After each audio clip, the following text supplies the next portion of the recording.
you can't get everything you want. That doesn't mean you give up. It just means you recalibrate to keep the strategy. What you don't want to ever do is lose the strategy. If you let that become, okay, every quarter we're going to come up with a new strategy to chase the market, that's a recipe for disaster. Any 1 quarter, 2 quarter, 1 year type of financial challenge shouldn't change your fundamental strategies. At Mekanism, we build iconic brands with soul and science. The soul is culturally relevant brand building, and the science is the always-on marketing activities that drive the bottom line. Learn more at Mekanism.com.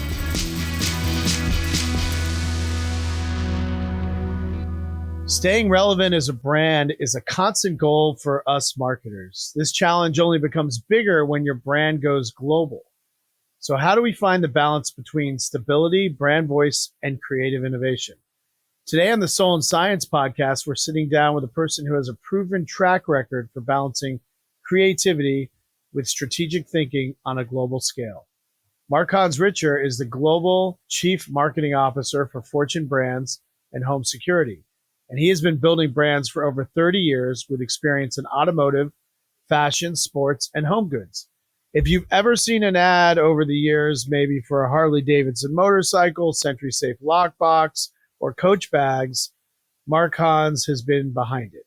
In this episode, you'll learn when to make a change in your team or strategy and when to stay the course, how to keep your branding fresh by embracing the startup mindset, and what it takes to defend a great idea when you're dealing with a pushback from outside forces. Let's dive right in and learn about the soul and science of marketing innovation.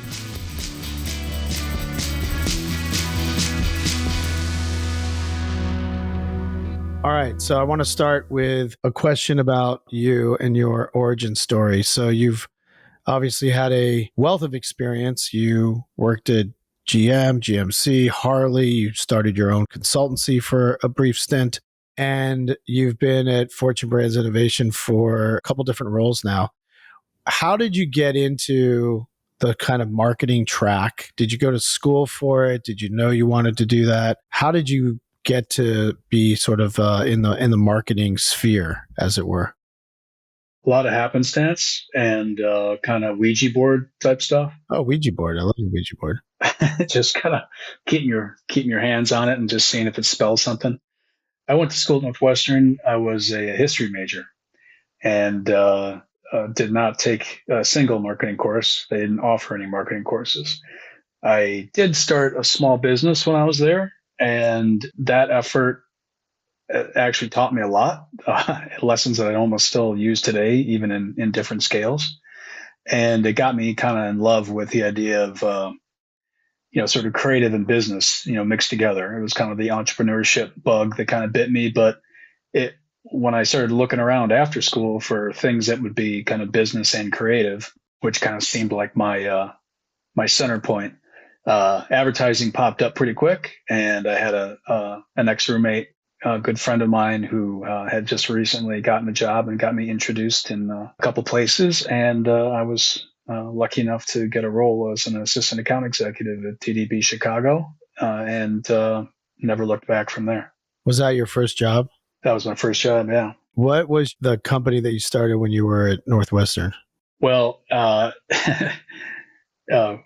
arrogantly enough, it was called Richard Student Enterprises. And what it did was I decided that the world needed to have a better version of the Northwestern school mascot as a stuffed animal. So it was, still is, the mascot's Willie the Wildcat. And I decided there just needed to be a better one. So I went and developed a business plan, sourced, got the product developed, sourced it.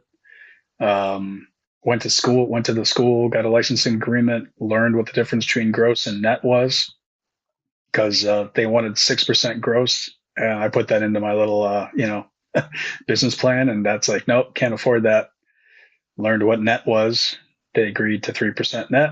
And the rest is what it was. And I did that business for 3 years and hired a couple salespeople and did a lot of marketing and learned about inventory control and product quality and customer service and segmentation and a lot of stuff. What do you think you're particularly good at that most people might not be as strong at? I would call it entrepreneurialism. It's the idea that you can force courage inside of a business. We think of entrepreneurialism as the place where new ideas live and bolder thinking. And I've always felt that the businesses that actually have the most benefit from that are actually the bigger businesses that need that kind of thinking inside of them. I've always been pretty good at that. Always been pretty good at figuring out not just how to craft a new idea, but also to get it to stick inside of bigger businesses for the benefit of the businesses. It's not just having ideas for the sake of having ideas. It's, hey, we got a strategy or we got an objective or a mission or whatever it is we're chasing. And this might be a scarier way of getting there, but it might be a better way too. And I'm historically, the guy who will stand up and try to figure out how to get that done. I love that. So I can't wait for your book, Entrepreneurship, to come out. Well, you laugh, but I did write one. I haven't published it yet because I can't find a good literary lawyer. So if you've got one, I just want to, make sure that I'm not crossing any lines with my stories. But so if you've got one, pass it on because I need that. I do have one, actually. This podcast was worth it. I love that idea, though, that entrepreneurial mindset, which is that idea of behaving like an entrepreneur in an organization and then bringing that spirit to maybe brands that are, they've reached critical mass, and that's when you get complacent. Every great brand has its moments of renewal over time. And, the trick is finding out not just what to change, but what not to change. That's a great point. I think a lot of businesses they fall in love with the idea of change when they feel desperate. Hey, something's not going right and everything's got to change. Well, really not everything has to change. Certain things need to stay the same in order to keep your core strengths. And that's always the tension with any kind of change in business, of course, is, well, what's your core and then what isn't? And anytime you're pushing a change agenda, the white blood cells inside the organization who think that any kind of change is a risk to the core, they're going to come out and then they're going to attack you. And that's where the fun begins. That's what I've, through my experiences have, proven to be pretty good at. I was 8+ years at Harley during some pretty massive moments of change as CMO there. I've been at Fortune Brands Innovations for 7.5 years almost, doing some pretty massive moments of change. So I've had a longevity inside of a role that's not typically known for longevity, pushing pretty big change agendas, and it's gone pretty well so far. I love this idea of what not to change, because I think typically, there's a history of, particularly in marketing, when new CMOs come in, they have to put their stamp on it because they feel like they have limited time. But oftentimes that's a mistake. Instead of building on the bones of what's successful, they might come in and rip everything out. When you have something great, it's about modernizing it and adding to it, not necessarily, divesting of it. And I think that's a really important note. I agree with you entirely. The other thing that I think I've been pretty good at in my career has been speed. And one of the ways you get to speed of change, and the one way you get to speed of change is knowing, again, what to change and what not to change. The CMO, gets let go, let's say, and first thing they do is they come in and they have to show that they're going to make a big difference, and so they fire the agency. It proved that they've got the gumption to make a big change. So they fired the agency. Well, it takes a while to figure out what you actually want to do with the new agency. So that takes some time. You start, going out looking for new agencies. That takes time. Pitches, et cetera, et cetera. By the time you actually get any new ideas going, if you even got your strategy together by that point, you're talking about a year. You've already kind of messed yourself up right there. Right. That's a really good pitfall. How do you foster, with this entrepreneurship mindset, how do you foster innovation within the teams that you manage and try to create a culture of innovation within the company? Is that something that you train people on? Is it a toolkit? Is it modeling your behavior? Yeah, that's a great question. When I started at Fortune Brands, part of my job title was Chief Marketing and Innovation Officer. And so my responsibility was to set up the innovation practice inside the company, really from a product perspective, product innovation. So there's obviously very well worn processes around product innovation that many companies follow, and we needed to establish those inside Fortune brands, and we did, and we've made some huge strides there. But as you think about just the broader idea of entrepreneurship or innovative thinking, a lot of it comes from just giving people permission. I had a boss one time. We were at an offsite, and we were being it was one of those unfortunately touchy-feely offsites where someone was trying to help us know each other at a deeper level, and we're asking these kinds of questions, and this person basically responding to what do you admire most about the other person, and this person said to me, I admire that corporate America hasn't crushed you. Oh, that's awesome. And what they meant by that, as I learned more from what they meant, was, you didn't get broken by people telling you no. And that people are gonna tell you no, because then there might be good reasons why there's no, right? And so you learn from those and you get smarter, but it doesn't mean you shouldn't try. And I think a lot of people just stop trying after they've heard no a number of times, or they just think that their boss isn't really ever going to be interested, or their boss won't fight for them or help knock down the barriers to enabling new ideas. And that's what an executive has to do. It can't just be about their ideas. It has to be about what else can you liberate from the organization for their ideas. And sometimes you got to go advocate, and you got to run interference, and you got to help them navigate around corners that they can't see. So I think that's the setting example part. It isn't setting the example by having all the ideas. It's setting the example that this is actually possible, letting them, have a little sense of belief and faith that, while not everything is probably going to get done that you might think needs to be done, there are possibilities, and there are people that will help you do that. And once you've established that tone, then it starts to feeds in itself. It's easy to just say, okay, the team's got fatigue. Let's just give them exactly what they want. Then you're not bringing innovation or a new idea that no one's thought of. And so you've got to always constantly fight that battle of being worn out. And it sounds like you do that. It's like any sport, right? You're only gonna hit so many shots, and you're gonna miss a lot. And it's just part of the game. I sometimes think of work as being a corporate athlete. Sometimes you get really drained, just like an athlete does in a professional sport. And professional athletes have to deal with the same thing. So you got to find moments to recharge. You're not going to win every game. You're not going to hit every shot. That's part of it. If you have that expectation, and then you realize that, hey, if I hit 3 out of every 10, I'm still an all-star. Yeah, absolutely. Just give you the just manage your expectations. Don't take it so personally, and just realize that, you can make a big difference if you just keep trying.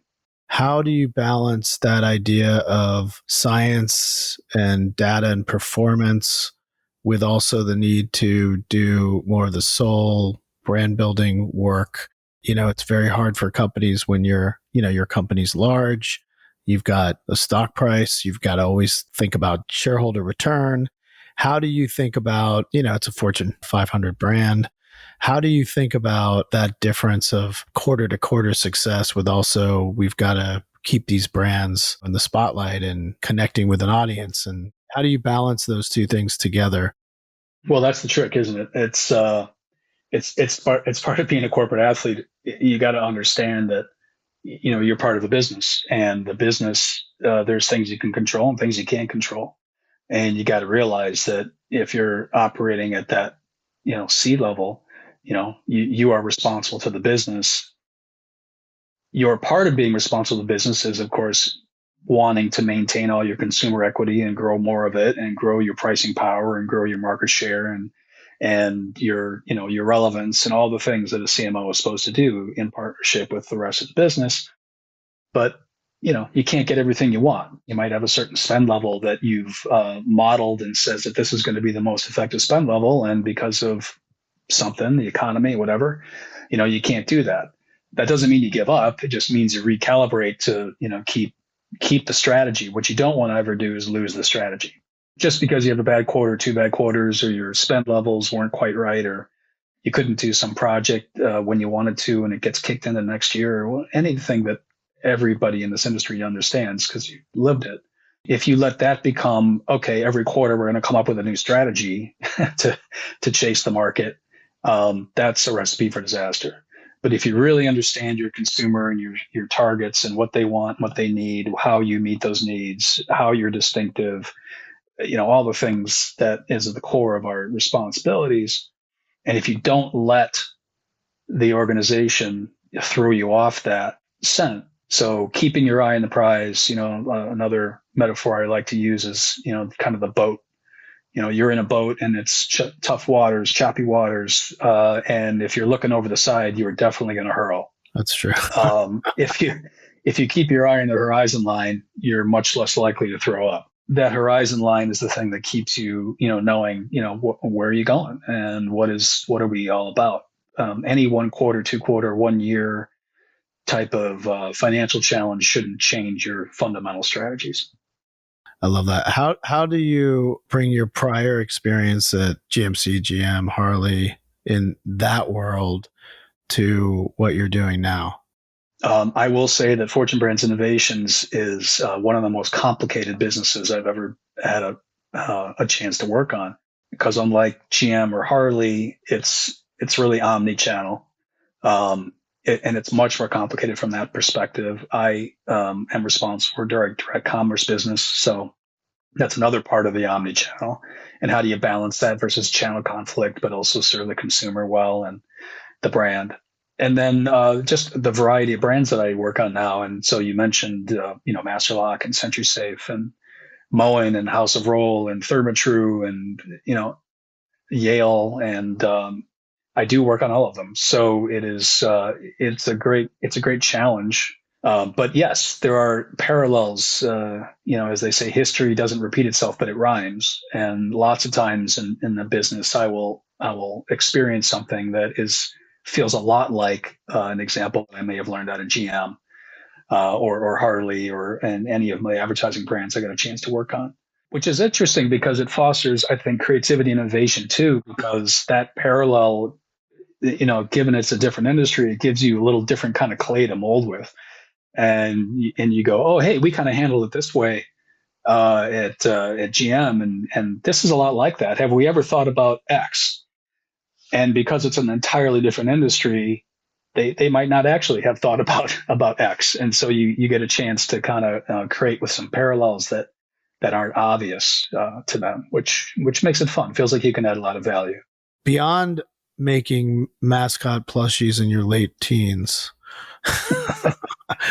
you briefly had your own consultancy. And what itch did that scratch for you? And why did you find it not to be a permanent itch? That's a great question. I'm just curious by nature, and I love business and I love creativity. I just love it. And I have not yet met a creative challenge in business that I didn't find some inspiration from. I don't care if it's a small thing, a big brand, a small brand, an unknown brand. It's always kind of got me going. And this idea that I could work on, several things and try to solve some of their biggest problems.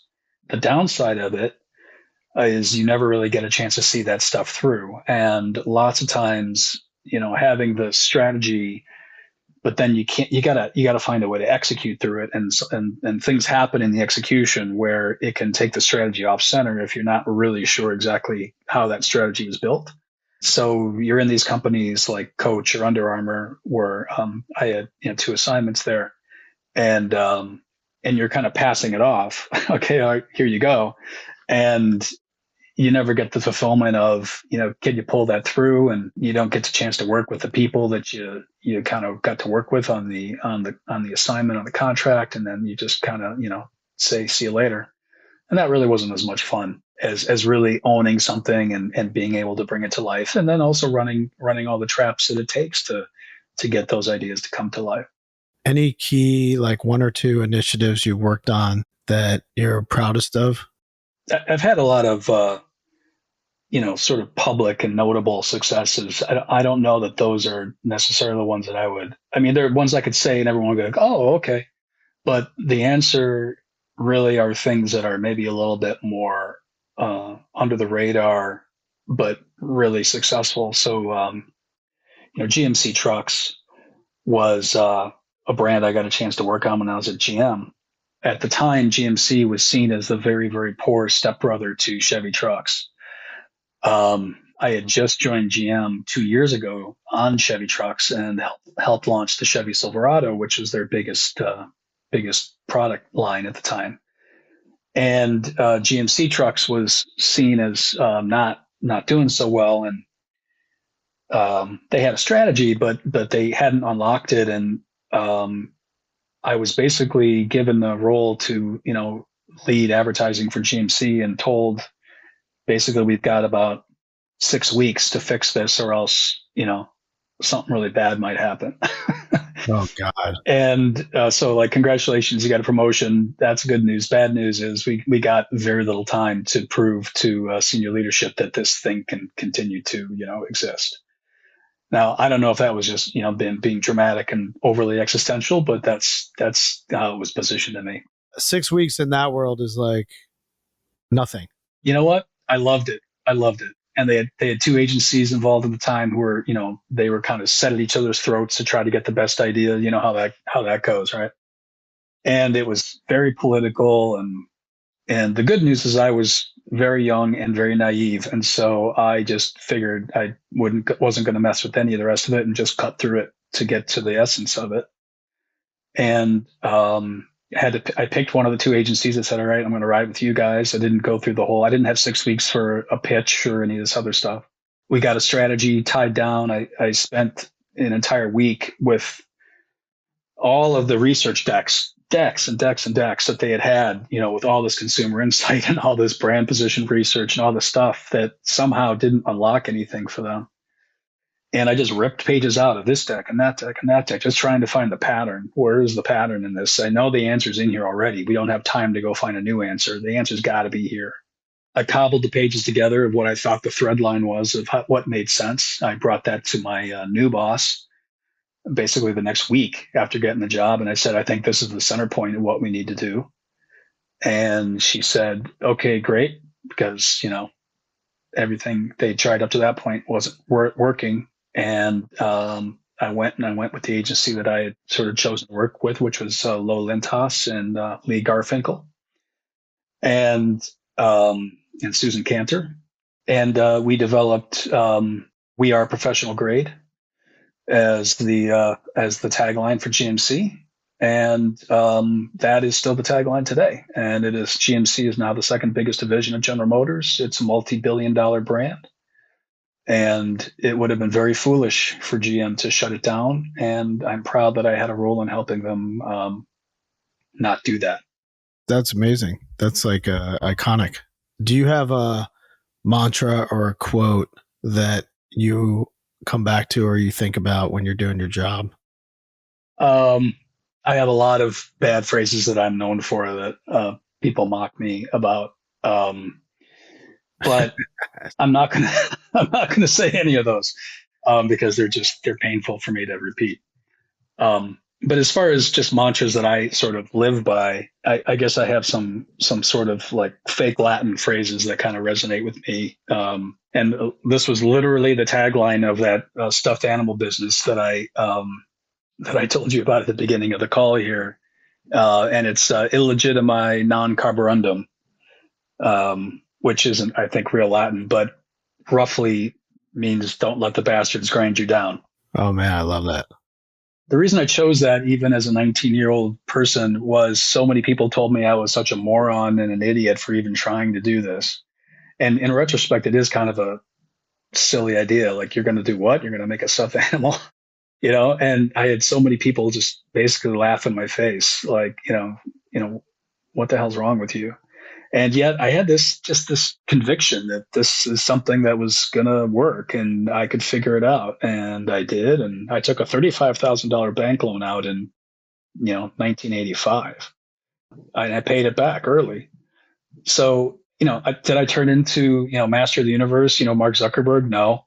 But I learned a lot of stuff, and I had to learn that lots of people who, kind of tell you don't have to listen to them.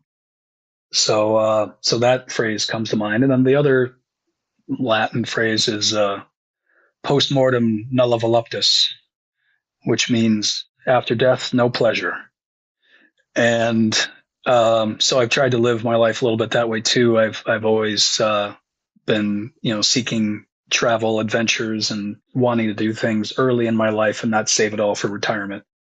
And think that I would, do all the fun stuff later. I've always tried to, make time to do the adventuring and traveling and discovering that I've always yearned to do, and just start doing that right away.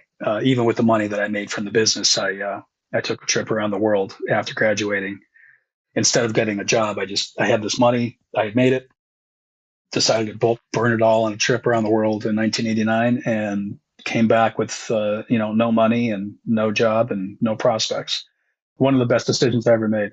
All right, we've got just a couple more questions here. I try to give the audience inspiration of the week. Smokey the Bear's birthday is today, and he started fighting fires on August 9th, 1944. It's the longest running PSA ever, and it inspires me because every generation still knows it and relates to it, and it's still relevant. And back to our earlier conversation about not changing everything all the time, and even professional grade still being used. I think that idea of only you can prevent wildfires and using Smokey the Bear and having it still be relevant is a testament to a great idea and a great concept that inspired me today, because it's the anniversary.